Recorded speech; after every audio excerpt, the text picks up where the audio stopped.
ملک کے کن حصوں میں بارش کا امکان ہے، جانیے۔ ہمارے چینل کو لازمی سبسکرائب کریں۔ پنجاب، بالائی سندھ اور خیبر پختونخوا کے میدانی علاقوں میں رات کے اوقات میں دھند پڑنے کی توقع ہے۔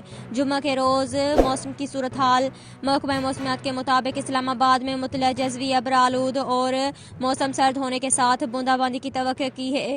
خیبر پختونخوا کے بالائی اضلاع میں مطلع ابر آلود اور موسم سرد رہے گا۔ مانسہرہ، ایبٹ آباد، ہری پور، مالاکنڈ، چترال، دیر، کوہستان اور سوات میں چند مقامات پر بارش جبکہ پہاڑوں پر برف باری کی توقع کی گئی ہے۔ پنجاب میں فیصل آباد، جہلم، لاہور، منگلا، حافظ آباد، جوہر آباد، سیالکوٹ، ناروال، گوجرانوالا میں رات اور صبح کے اوقات میں دھند پڑنے کا امکان ہے۔ سرگودھا، اوکاڑہ، بکھر، سیاہیوال، بہاولپور، لیا اور ملتان میں رات اور صبح کے اوقات میں دھند پڑنے کا امکان ہے، جبکہ صوبہ کے گرد اضلاع میں موسم خشک اور سرد رہے گا۔